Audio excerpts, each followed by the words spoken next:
Nadie en aquella sala de juntas estaba preparado para ver a Alejandro Montoya perder el control. El hombre que siempre hablaba despacio, que imponía silencio apenas levantaba la mano, ahora caminaba de un lado a otro como un animal acorralado. Su respiración era irregular. El nudo de la corbata parecía estrangularlo.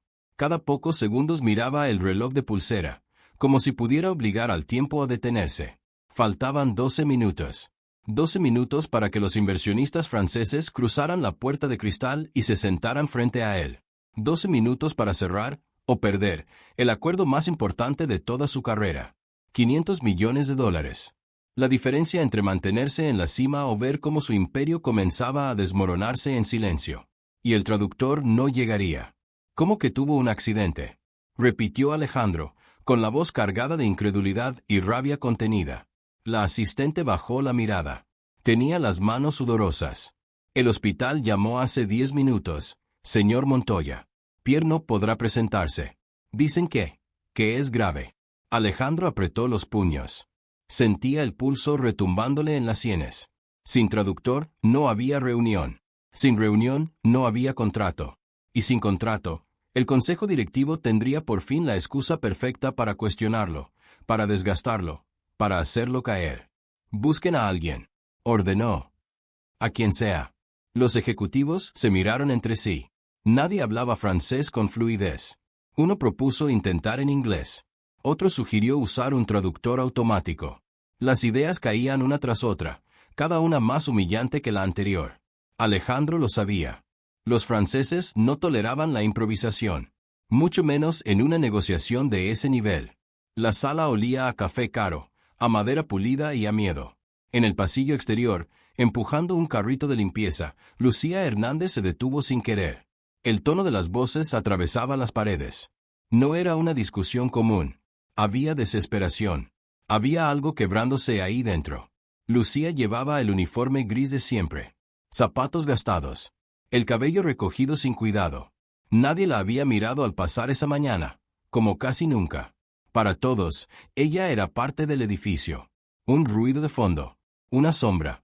Se quedó quieta, con el trapo aún en la mano, escuchando palabras sueltas: francés, contrato, inversionistas. Su pecho se tensó. Dentro de la sala, Alejandro golpeó la mesa con la palma abierta. No podemos quedar como unos incompetentes. Escupió. ¿Saben lo que se juega hoy? Nadie respondió. Fue entonces cuando la puerta se abrió apenas, con un sonido casi imperceptible. Lucía asomó la cabeza.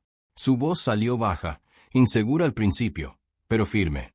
Disculpen, yo hablo francés. El silencio fue inmediato, denso, incómodo. Todos giraron hacia ella. Alejandro la miró de arriba abajo. El uniforme, el carrito, el gafete colgado del cuello. ¿Qué dijo?, preguntó, frío. Lucía tragó saliva. Puedo traducir. Hablo francés con fluidez. Hubo una risa ahogada. Uno de los directores negó con la cabeza. Otro suspiró con fastidio. Esto no es una broma, dijo alguien. Regrese a su trabajo, por favor. Lucía sintió el golpe en el estómago. Estaba acostumbrada a no ser creída, a no ser vista, a que su voz no pesara nada. Alejandro la observó unos segundos más. Su orgullo gritaba que aquello era una locura. Pero el reloj seguía avanzando. 8 minutos. ¿Desde cuándo una empleada de limpieza habla francés?, preguntó, con desprecio abierto. Lucía sostuvo la mirada. Sus manos temblaban, pero no bajó los ojos. Viví en París, respondió. 12 años. El aire cambió. No era solo lo que dijo. Era cómo lo dijo. Alejandro dudó. No por confianza, sino por desesperación. Si está mintiendo, advirtió, nos hará quedar en ridículo frente a personas que no perdonan errores. Lucía asintió lentamente. Lo sé. 5 minutos. Alejandro respiró hondo, como si estuviera a punto de saltar al vacío. Llévenla a cambiarse, ordenó. Y que Dios nos ayude. Mientras la sacaban de la sala, Lucía sintió algo que no sentía desde hacía años: miedo real. No al fracaso, sino a volver a ser aplastada. A exponerse. A recordar quién había sido antes de esconderse detrás de un trapeador. El pasado, ese que había intentado enterrar, estaba a punto de regresar sin pedir permiso. Antes de continuar, Si esta historia te está atrapando, suscríbete al canal, deja en los comentarios desde qué país nos estás escuchando y responde algo importante. ¿Crees que una persona puede perderlo todo y aún así merecer una segunda oportunidad? Porque lo que está a punto de ocurrir en esa sala cambiará muchas vidas. Y no todos están preparados para aceptarlo. La puerta volvió a cerrarse. Y el reloj marcó 0. Lucía se miró en el espejo del baño ejecutivo como si estuviera frente a una desconocida. La mujer reflejada no combinaba con el uniforme gris doblado sobre la encimera. El rostro estaba pálido, los ojos hundidos delataban años de cansancio y noches mal dormidas.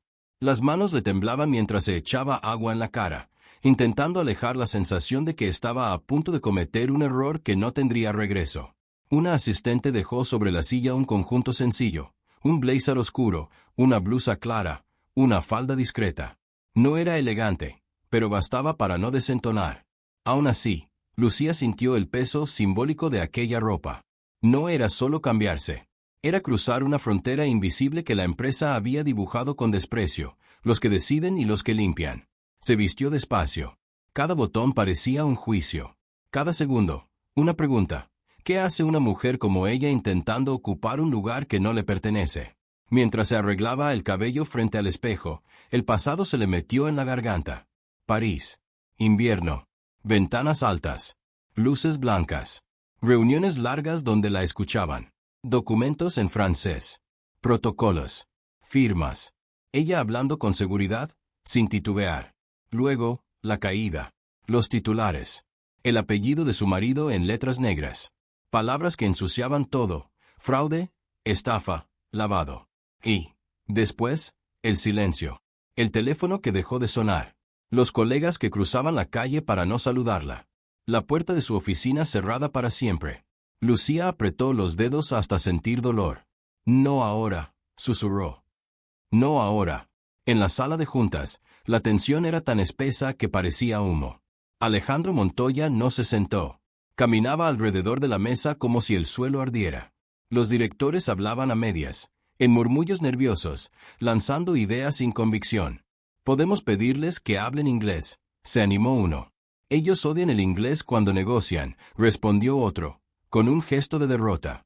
¿Y un traductor automático? Insistió alguien, casi rogando por una salida. Alejandro giró con una mirada que cortaba. ¿Para que nos vean como un chiste? Escupió. ¿Ustedes entienden lo que está en juego? Nadie contestó. Sabían. Pero el miedo los había vuelto torpes.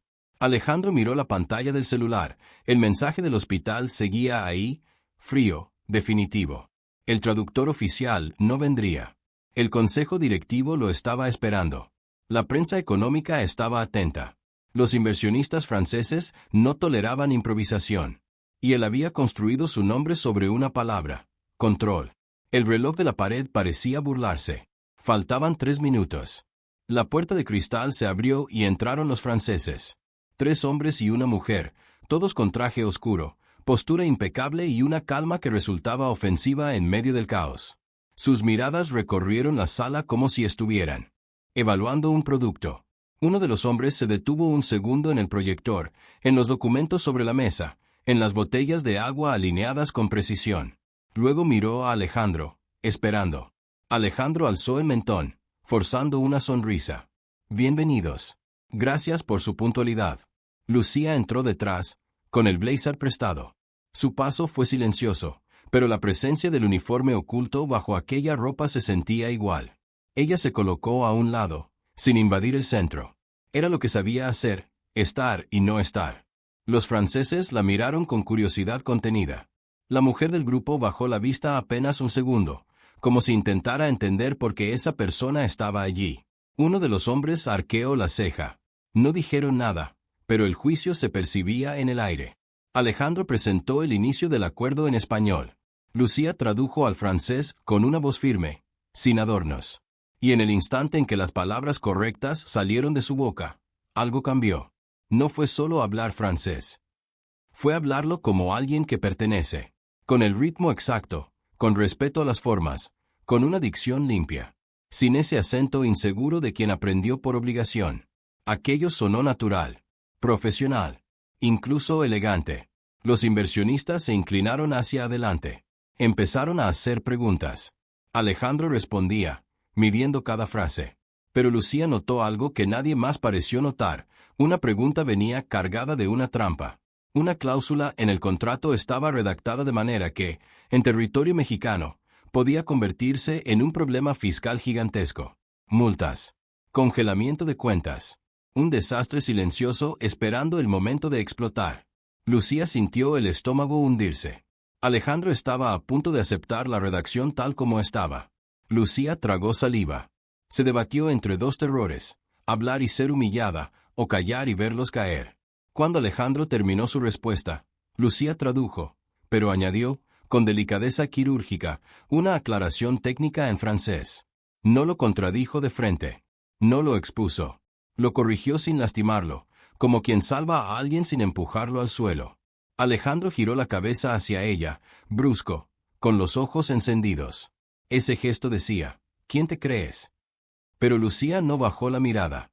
Los franceses se miraron entre sí. Murmuraron en su idioma. La mujer tomó la palabra, mirando a Lucía directamente y haciendo una pregunta más específica, todavía más complicada. Ya no querían hablar con Alejandro. Querían hablar con ella. Lucía respondió en francés con precisión y respeto. Nombró riesgos legales. Señaló inconsistencias. Sugirió un ajuste de redacción y un modelo de operación que protegía a ambas partes. No como una empleada improvisada, sino como alguien que había estado allí antes. Como alguien que conocía esos contratos por dentro. Los directores mexicanos empezaron a moverse en sus asientos, incómodos. Uno apretó los labios. Otro miró a Alejandro, buscando una señal de que aquello iba a parar. Alejandro, en cambio, sintió algo que le dolió aceptar, alivio. Y otra cosa peor, vergüenza. Porque, si esa mujer estaba salvando su negociación, entonces él llevaba años caminando sobre gente valiosa sin siquiera darse cuenta. O peor, dándose cuenta y eligiendo ignorarla. La reunión duró más de lo previsto. Al final, los franceses no solo aceptaron continuar, mostraron interés en ampliar el alcance de la alianza. Había respeto en sus ojos cuando estrecharon la mano de Alejandro. Y cuando miraron a Lucía, lo hicieron como se mira a una profesional. Cuando la puerta se cerró y quedaron solos, el silencio cayó como una losa. Lucía sintió que las piernas le pesaban. Le costó respirar. El cuerpo todavía estaba en modo supervivencia. Alejandro se acercó despacio. Ya no había rabia en su rostro. Había confusión. Una confusión peligrosa, de esas que obligan a un hombre orgulloso a mirar dentro de sí. ¿Quién es usted?, preguntó, sin dureza, pero con una inquietud real. Lucía miró sus propias manos. Todavía olían a producto de limpieza. Alguien que perdió todo, dijo, y aprendió a sobrevivir limpiando lo que otros ensucian. Alejandro abrió la boca para decir algo, pero no encontró palabras. Lucía dio un paso atrás, como si necesitara distancia para no derrumbarse. Si ya no me necesitan, vuelvo a mi trabajo. Y salió. En el pasillo, el aire del edificio le pareció más frío que nunca. Caminó hacia el ascensor con el corazón golpeándole el pecho. El éxito no la tranquilizaba. Al contrario, la exponía. La ponía en la mira. Porque a partir de ese momento, no era solo la faccineira que nadie veía. Ahora era la mujer que los había hecho quedar en deuda. Y en un lugar como ese, las deudas no se pagan con gratitud. Lucía regresó a su rutina como si nada hubiera pasado. Se cambió de nuevo en el baño del sótano, guardó el blazer prestado en una bolsa y volvió a vestir el uniforme gris. Al mirarse en el espejo manchado, sintió una punzada extraña en el pecho. Hacía apenas una hora había estado en la sala más importante del edificio, hablando de millones, siendo escuchada. Ahora, el reflejo era el de siempre, una mujer cansada, anónima, fácilmente descartable. Empujó el carrito de limpieza por los pasillos del piso ejecutivo. El sonido de las ruedas rompía el silencio. Algunas puertas estaban entreabiertas. Dentro, las conversaciones se interrumpían cuando ella pasaba. Las miradas surgían rápidas, disimuladas, cargadas de algo nuevo, incomodidad. Ya no era invisible. Y eso, en ese lugar, era peligroso. Ahí va, susurró una voz detrás de una puerta. Es ella. Lucía fingió no escuchar. Había aprendido a sobrevivir ignorando comentarios, tragando humillaciones pequeñas todos los días. Pero esta vez era distinto. No era desprecio puro. Era otra cosa. Algo más afilado. Miedo. En una de las oficinas, 2 ejecutivos discutían en voz baja. «¿No debió pasar?», dijo uno. Montoya perdió autoridad. «No exageres», respondió el otro. Fue una situación límite. No. Fue una empleada de limpieza corrigiéndonos frente a extranjeros. Lucía siguió caminando, con el cuerpo rígido. En el fondo, una parte de ella ya sabía lo que vendría. Siempre era igual. Cuando alguien de abajo demostraba valor, el sistema reaccionaba. No con gritos, con silencios, con obstáculos, con castigos que no dejaban huella visible. Esa misma tarde, su supervisora la llamó. «Lucía, a partir de mañana te cambian de sector», dijo, sin mirarla. «Pasarás a limpiar el estacionamiento». Lucía parpadeó. «¿El estacionamiento?», repitió. «Yo siempre he estado asignada a los pisos administrativos». La mujer se encogió de hombros. «Órdenes de arriba». No hubo explicación. No hubo discusión. El estacionamiento era húmedo, oscuro, con olor a aceite y basura. El mensaje era claro: volverla a poner en su lugar. Esa noche, en su pequeño departamento, Lucía preparó la cena en silencio. Gabriel hacía la tarea en la mesa. Tenía 12 años, el cabello desordenado, los mismos ojos atentos que ella. «Mamá», dijo de pronto. «Hoy un compañero me preguntó por qué trabajas limpiando oficinas y hablas otros idiomas». Lucía sintió el golpe seco en el pecho. «¿Y qué le dijiste?», preguntó, sin mirarlo. «Que no todos tienen las mismas oportunidades», respondió él. «Pero que tú eres la persona más inteligente que conozco». Lucía tuvo que darse la vuelta para que su hijo no la viera llorar. Esa noche casi no durmió. A la mañana siguiente, Alejandro Montoya llegó temprano a la empresa. Traía la mente pesada.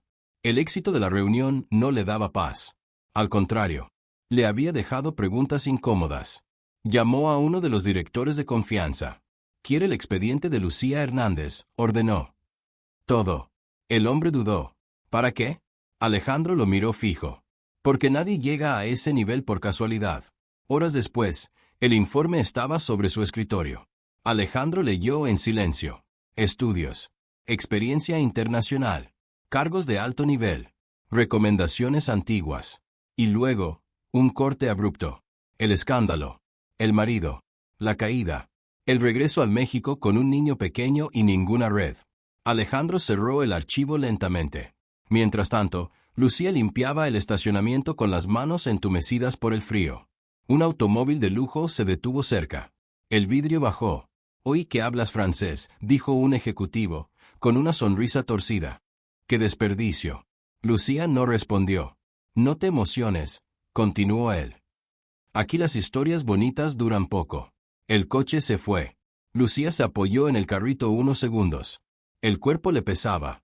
La cabeza le gritaba que se había equivocado. Que nunca debió abrir la boca. Que había despertado algo que ahora no sabía cómo controlar. Esa tarde, recibió un correo interno. Asunto: incidente en reunión. El mensaje cuestionaba su conducta. Decía que había excedido funciones, que había interferido en decisiones estratégicas y que su participación sería evaluada. Lucía leyó el correo 3 veces. Evaluada. Esa palabra la persiguió todo el día. Por la noche, sentada en la cama, pensó seriamente en renunciar. Buscar otro trabajo.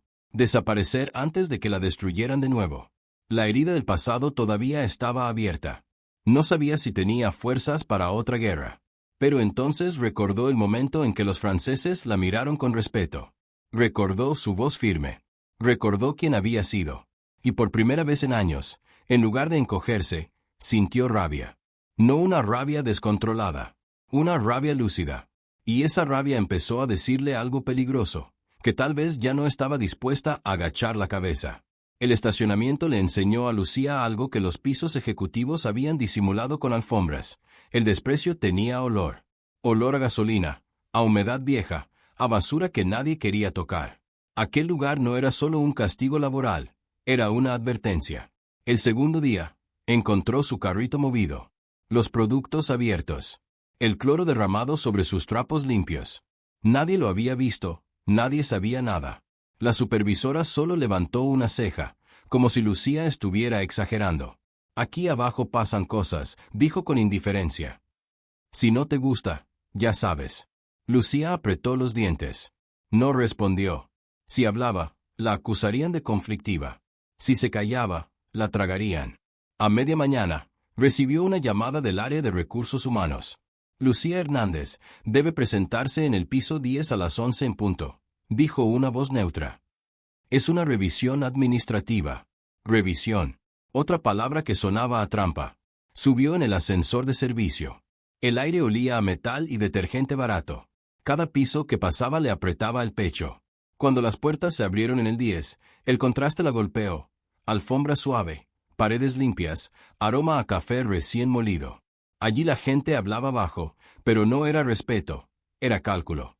En una sala pequeña la esperaban 2 personas, una mujer de recursos humanos y un abogado interno. Sobre la mesa había un folder abierto y una computadora encendida. Siéntese, dijo la mujer. Lucía se sentó despacio, sin apartar la vista del folder. Lo reconoció antes de que lo mostraran. Su expediente. Estamos revisando lo ocurrido ayer, continuó la mujer, sin emoción. Su intervención en la reunión con los inversionistas extranjeros. El abogado carraspeó. Según algunos testimonios, usted interrumpió al señor Montoya y tomó atribuciones que no le correspondían. Lucía sintió como la sangre le subía al rostro. Yo solo traduje, respondió. Y señalé un riesgo en el contrato.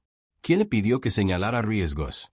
Preguntó el abogado, con una sonrisa mínima. Lucía miró a la mujer de recursos humanos. Nadie. Pero si no lo hacía, la empresa podía enfrentarse a multas. Eso no es lo que se le pregunta, la cortó la mujer. Se le pregunta si alguien le autorizó a opinar. Lucía comprendió. No buscaban verdad. Buscaban un sí o un no que pudieran usar en su contra. No, dijo, con la voz firme. Nadie me autorizó a opinar. Pero tampoco mentí. Ni dañé a nadie. Evité un problema. El abogado anotó algo. Luego levantó la vista. También necesitamos que firme este documento. Es un acta administrativa por conducta inapropiada. No es un despido, por ahora. Solo un antecedente. Lucía miró el papel. El lenguaje era frío, lleno de términos que la pintaban como irresponsable, como insolente, insubordinación, interferencia, riesgo reputacional. Le temblaron las manos, pero no por miedo, por rabia. No voy a firmar eso, dijo. La mujer de recursos humanos frunció el ceño. Si no firma, lo tomaremos como negativa a cooperar. Entonces tómelo como quieran, respondió Lucía. No voy a firmar una mentira. El silencio que se instaló fue pesado. El abogado cerró la carpeta con lentitud, como quien guarda un arma. Muy bien, dijo. Queda registrado. Lucía se levantó y salió sin mirar atrás. Caminó por el pasillo con la espalda recta, sintiendo que cada paso era observado, medido. Al entrar al ascensor, se le aflojaron las rodillas. No lloró. Apretó los labios hasta que le dolieron. Cuando bajó al estacionamiento, encontró otra sorpresa. Su locker estaba abierto. Sus cosas revueltas. Un papel doblado dentro. Recuerda tu lugar. No había firma. No hacía falta. Lucía apretó el papel hasta arrugarlo. Lo tiró al bote. Luego se quedó inmóvil, con la mirada fija en la pared manchada. Sintió el mismo frío de años atrás, el frío de la humillación pública, de las miradas que juzgaban sin saber. Esa tarde, Alejandro Montoya recibió un reporte sobre el incidente administrativo. Lo leyó de pie, con el ceño endurecido. Había nombres en los testimonios, directores que él conocía desde hacía años. Gente que le sonreía en reuniones, que le estrechaba la mano, que decía ser leal. Le hablaban de riesgo, de falta de protocolo, de una empleada confundida. Alejandro respiró hondo. Se quedó mirando la ventana de su oficina. Ciudad de México allá abajo, enorme, ruidosa, indiferente. Él había construido su poder en esa ciudad. Sabía cómo funcionaban las cosas. También sabía reconocer una maniobra. Llamó a su asistente. ¿Dónde está Lucía Hernández ahora? La cambiaron al estacionamiento, señor. Alejandro apretó la mandíbula. Tráigala. Ahora. Cuando Lucía recibió la orden, pensó que era el final. Subió con el estómago hecho nudo. En el ascensor de servicio, se vio reflejada en las puertas metálicas. uniforme gris, ojeras. La misma mujer que el sistema quería mantener abajo. Al entrar a la oficina de Alejandro, lo encontró de pie, sin sonrisa, con el expediente en la mano. ¿Le hicieron firmar esto?, preguntó, mostrándole el documento. Lucía sintió una mezcla de alivio y miedo. Intentaron, respondió. No firmé. Alejandro asintió lentamente. Me dijeron que usted se extralimitó. Lucía lo miró con calma triste. Yo ya escuché esa historia antes. Siempre termina igual. Alejandro dejó el papel sobre el escritorio y caminó hacia ella. No demasiado cerca. Lo suficiente para que su voz saliera baja. Ayer, usted salvó una negociación que podía hundirme, dijo. Hoy la están castigando por ello. Lucía tragó saliva. Porque no les conviene que alguien como yo exista aquí. Arriba, respondió.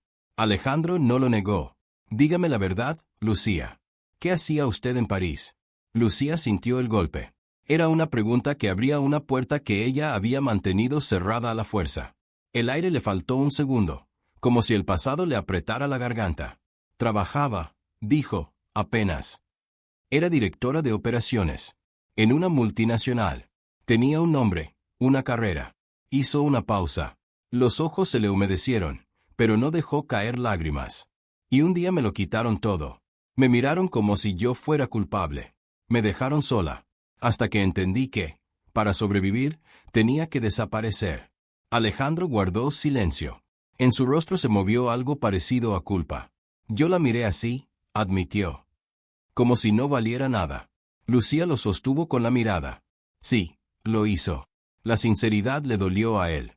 Se notó en cómo respiró, en cómo apretó el borde del escritorio. No voy a permitir que la destruyan aquí, dijo al fin. Pero necesito saber si usted está dispuesta a resistir. Lucía sintió que esa pregunta no era amable. Era real. Resistir significaba exponerse. Significaba volver a ponerse en la mira. Volver a sentir vergüenza, miedo, ataques. Y ella ya estaba cansada. Pensó en Gabriel. En su voz diciendo que era la persona más inteligente que conocía. Pensó en el futuro que quería darle. En lo que le enseñaba si se iba otra vez con la cabeza basa. Lucía respiró hondo. Estoy dispuesta, dijo. Pero no voy a resistir sola. Alejandro la miró, entendiendo la condición sin que ella la explicara. Entonces no estará sola, respondió. Lucía salió de la oficina con un peso diferente en el pecho. No era tranquilidad. Era el inicio de una guerra abierta. Y, en algún piso alto del edificio, quienes habían intentado aplastarla empezaron a darse cuenta de algo que los irritaba aún más que su talento. El presidente acababa de mirarla como a una igual. Eso no lo iban a perdonar fácil. La noticia no se anunció. No hubo correos masivos ni comunicados oficiales. Pero en una empresa como esa, las cosas importantes nunca necesitaban ser dichas en voz alta. Se filtraban. Se olían. Se intuían. Lucía dejó de limpiar el estacionamiento esa misma tarde. No porque alguien se lo explicara, sino porque su supervisora apareció con el ceño tenso y una orden seca. Sube al piso 9, dijo. A partir de hoy trabajas ahí. Temporalmente. Temporalmente era una palabra que no tranquilizaba a nadie. El piso 9 no era ejecutivo, pero tampoco era sótano. Era una zona intermedia, ambigua. Cubículos, salas pequeñas, gente que aspiraba a subir y temía caer. Para Lucía, era otro territorio hostil. No la conocían, pero ya sabían quién era. O mejor dicho, que representaba. La mujer que habló francés. La faxineira que corrigió a los jefes. La que el presidente había mandado llamar. Las miradas no tardaron. Algunos la evitaban. Otros la observaban como si esperaran que cometiera un error mínimo para confirmar lo que querían creer, que todo había sido una casualidad exagerada. Lucía trabajaba en silencio. Cada movimiento era medido. Cada gesto, consciente. Sabía que estaba siendo evaluada incluso cuando nadie parecía mirarla. Al mediodía, recibió un mensaje inesperado en su celular. Reunión. Sala B14. AM. Las iniciales le provocaron un nudo inmediato en el estómago. A las 2 en punto, Lucía entró a la sala de Alejandro. Ya estaba allí, acompañado por una mujer de unos 50 años, elegante, mirada firme. No era del consejo. Lucía no la había visto antes. Lucía, dijo Alejandro. Ella es Teresa Ríos. Asesora externa. Teresa la observó sin condescendencia, sin curiosidad fingida, como se observa a alguien que va a ser tomado en serio.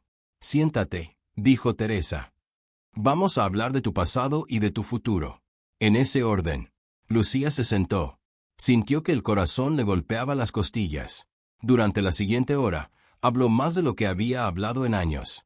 Contó de París sin adornos, del ascenso rápido, de la confianza que había construido, de la noche en que todo se rompió, del marido detenido, de los abogados que dejaron de contestar, de los colegas que la borraron de sus agendas, del miedo, del hijo, de la decisión de volver a México y desaparecer. Teresa escuchaba sin interrumpir. Alejandro también. No te destruyeron por incompetente, dijo Teresa cuando Lucía terminó. Te destruyeron porque eras prescindible para ellos en ese momento. Eso no te define. Pero aquí, ahora, tienes que decidir algo. Lucía levantó la vista. ¿Qué cosa? Si vas a seguir escondiéndote, respondió, o si vas a obligarlos a verte. Alejandro intervino. Quiero crear una dirección de negocios internacionales, dijo. Oficial. Visible. Y quiero que Lucía la lidere. La frase cayó como un golpe seco. Lucía abrió la boca, pero no salió sonido. No será fácil, continuó Alejandro. El consejo va a resistirse. Van a intentar desacreditarte, provocarte, cansarte. Necesito saber si estás dispuesta a soportarlo.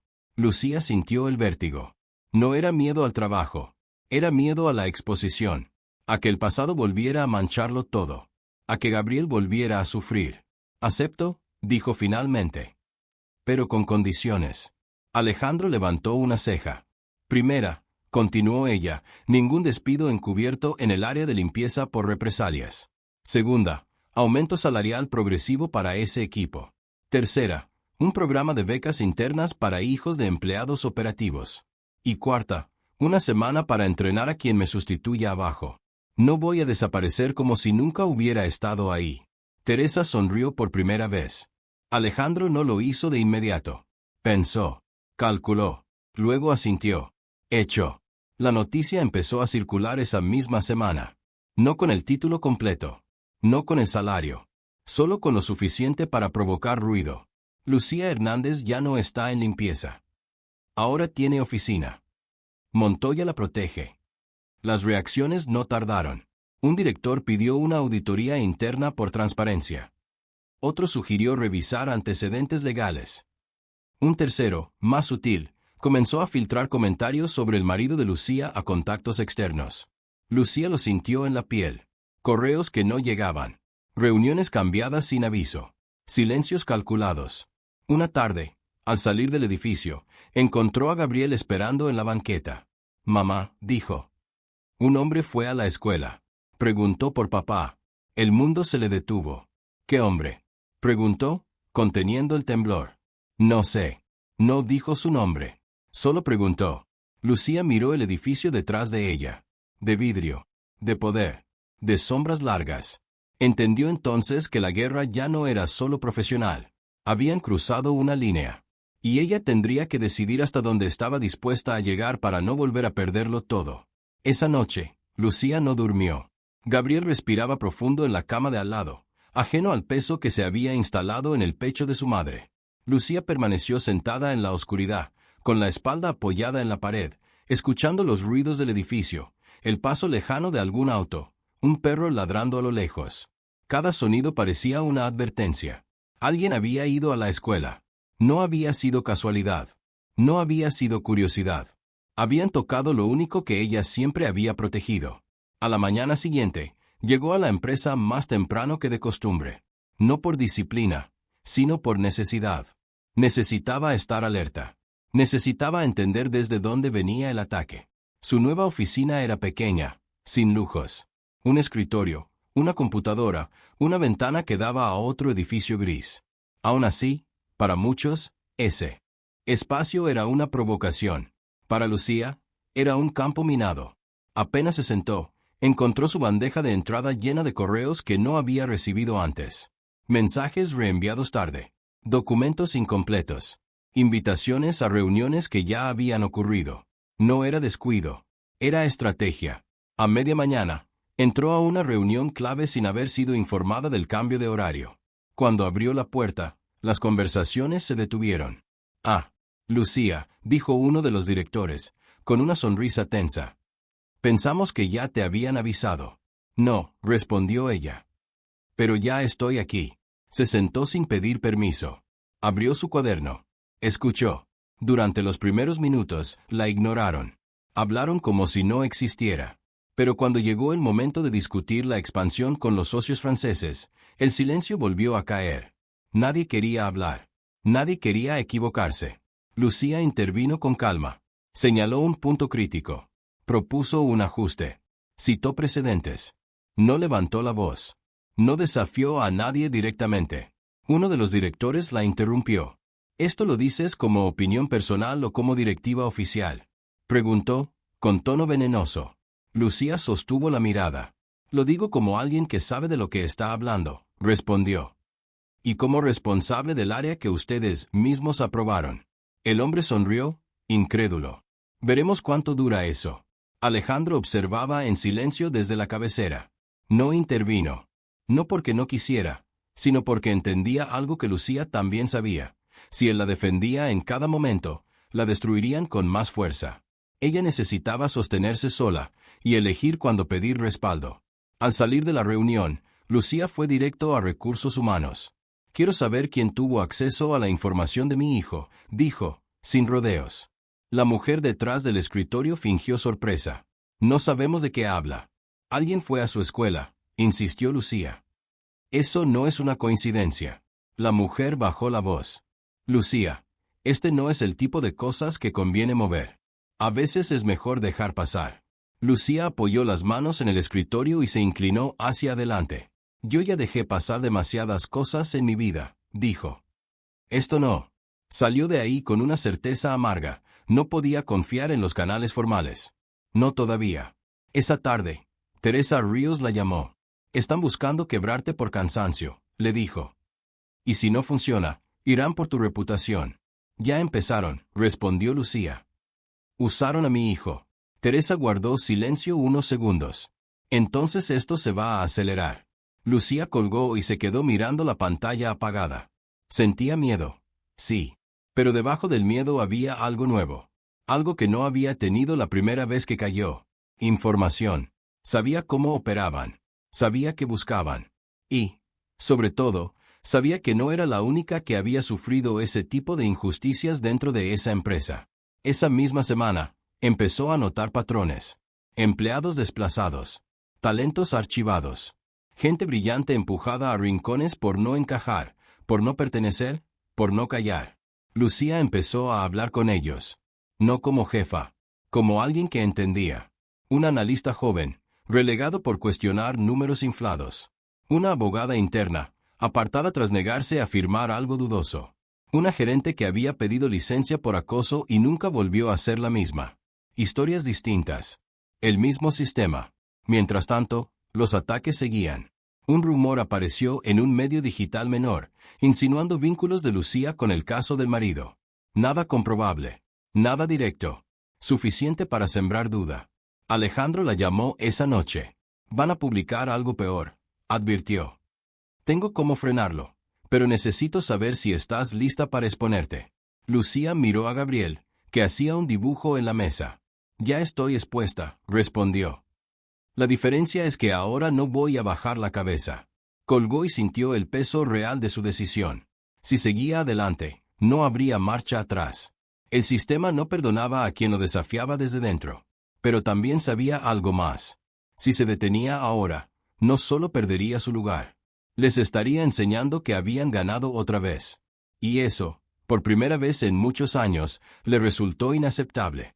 Cuando apagó la luz esa noche, Lucía no pensó en huir. Pensó en resistir.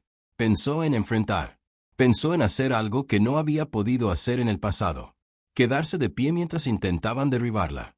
El artículo salió un martes por la mañana, a las 6:43. No era un gran medio. No tenía prestigio ni firma reconocida. Pero estaba ahí, flotando en Internet como una mancha de aceite que se expande lento y sucio. El título era ambiguo, calculado para insinuar sin afirmar nada con claridad. Ejecutiva vinculada a escándalo financiero europeo, asesora negociaciones millonarias en empresa mexicana. Lucía lo leyó una sola vez. No necesitó más. El texto no mentía de forma directa. Era peor. Usaba condicionales, preguntas, frases como según fuentes cercanas y no se ha podido confirmar. Mencionaba el nombre de su exmarido, el proceso judicial en Francia, el regreso repentino a México. No decía que ella fuera culpable. Tampoco decía que no lo fuera. Era suficiente para ensuciar. En menos de una hora, el enlace ya circulaba por grupos internos. Comentarios cortos. Emoticones. Silencios largos.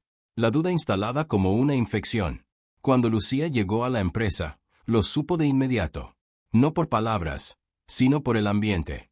Las conversaciones se detenían cuando pasaba. Las miradas se desviaban. El respeto frágil que había empezado a construirse se resquebrajaba. En su oficina, encontró a Alejandro de pie, mirando la pantalla de su computadora con el ceño tenso. «Ya lo vi», dijo Lucía antes de que él hablara. Alejandro se giró. «Es un ataque directo», respondió. «No viene de afuera. Esto lo filtró alguien de aquí». Lucía se sentó despacio. El cuerpo le pesaba como si hubiera pasado la noche cargando piedras. «¿El consejo?», preguntó. Alejandro no respondió de inmediato. «No todo el consejo», dijo al final. «Pero sí gente con poder suficiente para mover hilos». Lucía cerró los ojos un segundo. «Van a pedir mi cabeza». «Ya lo están haciendo», admitió Alejandro. «Quieren una investigación preventiva. Congelar tus funciones hasta que se aclare todo». Lucía rió sin humor. «Eso ya lo viví». Alejandro apoyó las manos en el escritorio. «Esta vez no está sola». Lucía levantó la vista. «No quiero protección», dijo. «Quiero verdad». Alejandro la miró, sorprendido. «¿Qué quieres decir?». Lucía respiró hondo. Sentía miedo, sí, pero también una claridad brutal. «Quiero hablar», dijo. «Quiero que todo salga a la luz. Mi historia completa. Sin medias frases. Sin rumores». Alejandro negó con la cabeza. «Eso es arriesgado. Si algo se interpreta mal». «Ya se está interpretando mal», lo interrumpió ella. «El silencio solo les da espacio». Ese mismo día, Teresa Ríos se sumó a la conversación. Escuchó en silencio, como siempre, y luego fue directa. «Si hablas, no puedes titubear», dijo. «No puedes parecer víctima indefensa ni mujer arrepentida. Tienes que ser precisa, firme, dueña de tu historia». Lucía asintió. «Lo sé». La reunión extraordinaria del Consejo se convocó para el jueves. 2 días. 2 días en los que el ataque se intensificó. Otro artículo apareció, citando el primero. Luego un comentario en redes. Después, un correo anónimo enviado a varios ejecutivos, con preguntas cargadas de veneno. Nadie acusaba. Todos sugerían. En casa, Gabriel empezó a sentirlo. «Mamá», dijo esa noche. «Hoy una mamá me preguntó si mi papá era un criminal». Lucía sintió que algo le rompía por dentro. «¿Y qué le dijiste?», preguntó, tratando de mantener la voz firme. «Que no», respondió él. «Que no lo era». «Pero, ¿lo era?». Lucía se sentó frente a su hijo. Le tomó las manos. «Tu papá cometió errores», dijo. «Pagó por ellos.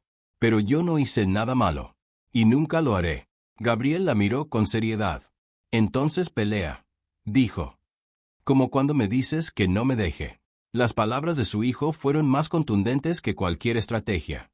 El jueves, la sala del consejo estaba llena. Trajes oscuros, rostros cerrados, miradas que evaluaban, no personas, sino riesgos. Lucía entró sin bajar la cabeza. Se sentó. Uno de los consejeros tomó la palabra. «Estamos aquí para evaluar una situación delicada», dijo. «La imagen de la empresa está en juego». Lucía pidió la palabra antes de que siguieran. «Antes de que decidan sobre mí», dijo, «quiero que escuchen algo. No una defensa. Una verdad». El murmullo recorrió la mesa. Alejandro no la detuvo. Lucía habló. Contó su historia completa. Sin adornos. Sin lágrimas teatrales. Habló de su carrera, de París, del arresto de su exmarido, de cómo fue investigada, de cómo nunca se le comprobó nada. Habló del abandono, del regreso, del trabajo limpiando oficinas mientras otros se beneficiaban de su silencio. «No estoy aquí por compasión», concluyó. Estoy aquí porque sé hacer mi trabajo, y porque lo que ocurrió no me define. El silencio que siguió fue incómodo, denso. Entonces, uno de los consejeros sonrió. Todo eso suena muy bien, dijo. Pero la percepción pública no siempre distingue matices. Lucía lo miró fijamente. Entonces el problema no soy yo, respondió. Es un sistema que prefiere sacrificar personas antes que enfrentar verdades. El hombre frunció el ceño.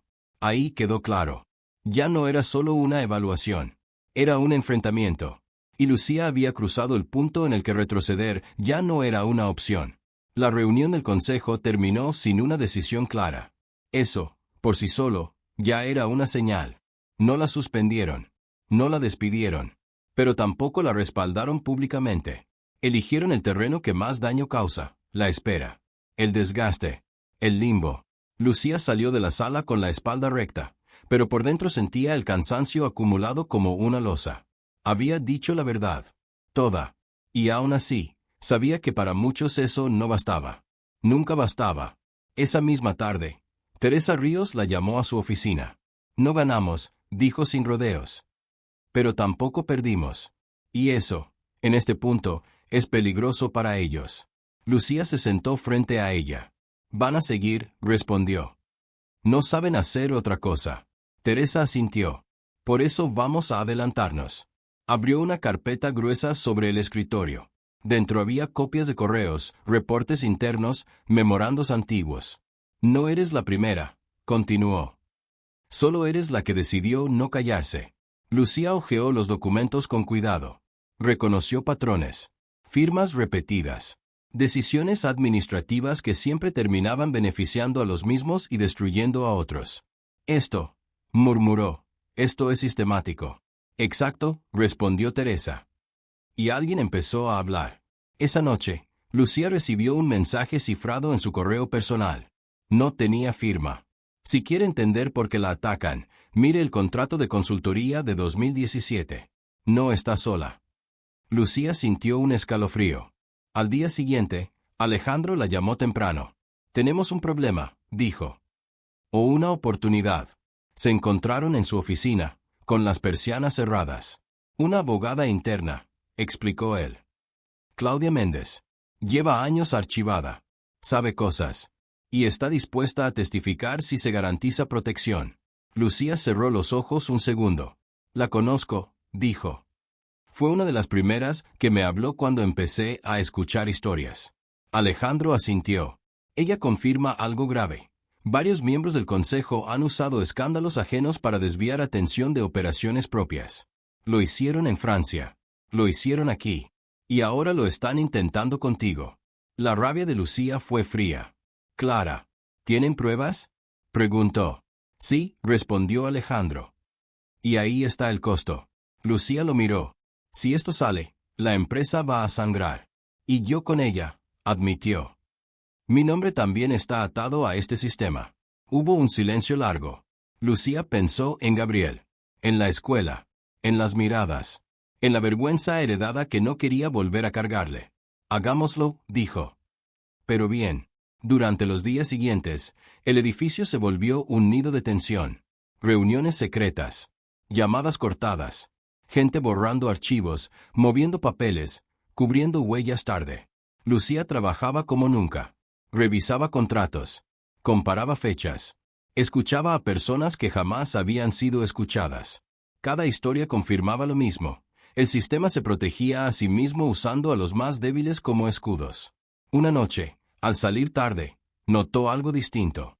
Un auto oscuro estacionado frente a su edificio. Motor encendido. Vidrios polarizados. Lucía no se detuvo. Entró. Subió rápido. Cerró la puerta con llave. Desde la ventana, vio el auto irse despacio. No durmió. A la mañana siguiente, Gabriel no fue a la escuela. Me duele el estómago, dijo. Lucía lo abrazó. Sabía que no era solo dolor físico. Era miedo. Esto va a pasar, le prometió, sin saber si podía cumplirlo. El informe final quedó listo un viernes por la noche. Claudia firmó su testimonio. Otros 2 empleados también. Teresa estructuró la estrategia legal. Alejandro autorizó todo. Después de esto, dijo él, nada será igual. Lucía miró los documentos. Sintió el peso real de lo que estaban a punto de hacer. Nunca lo es, respondió. Pero al menos será honesto. El lunes por la mañana, antes de que el consejo pudiera reaccionar, el informe llegó a 3 lugares al mismo tiempo, al comité de ética, a un medio serio y a una fiscalía especializada. La reacción fue inmediata. Llamadas, reuniones de emergencia, comunicados apresurados. Y por primera vez desde que todo comenzó, los rumores cambiaron de dirección. Ahora no era Lucía la que estaba bajo sospecha. Eran ellos. Lucía se sentó en su oficina, sola, cuando Alejandro entró sin tocar. «Lo hicimos», dijo. Ella no sonrió. «Ahora viene lo peor», respondió. Porque sabía algo que Alejandro también sabía, pero que nadie más parecía dispuesto a admitir. Cuando el poder empieza a caer, no lo hace en silencio. Y no siempre cae sin llevar a alguien consigo. El lunes explotó como una bomba que nadie pudo contener. A las 8 de la mañana, el medio que había recibido el informe publicó la primera nota. Esta vez no había ambigüedades. Había nombres, fechas, documentos, firmas.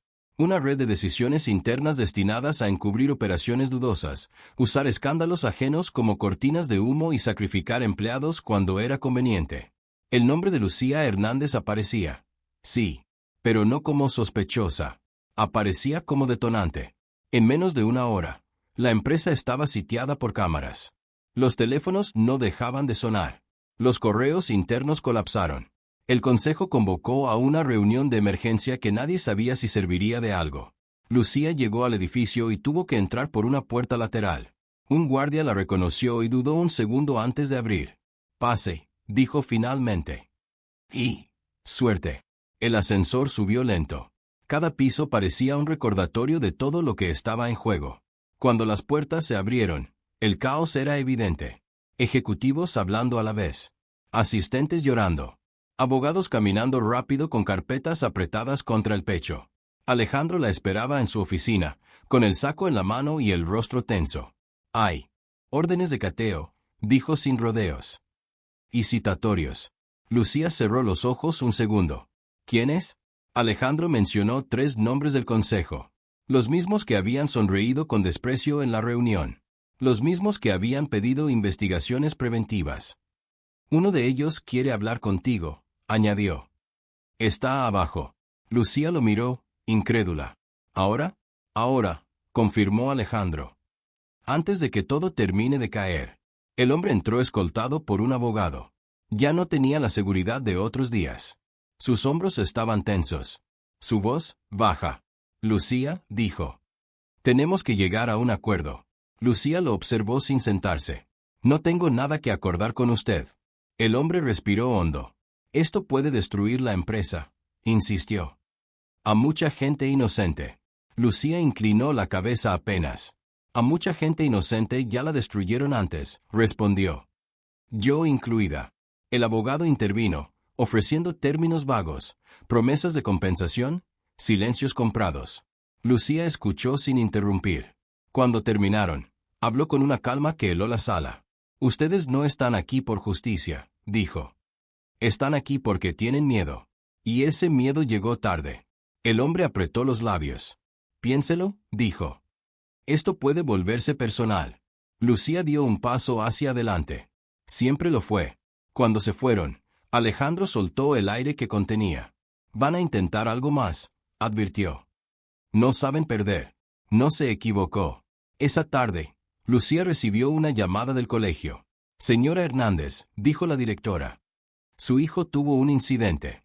Está bien, pero necesitamos que venga». Lucía sintió que el corazón se le subía a la garganta. Gabriel estaba sentado en la enfermería, pálido. Un niño había dicho algo. Otro había empujado. «No fue grave», dijeron. Pero fue suficiente. Lucía lo abrazó con fuerza. «Lo siento», susurró él. «No quise pelear».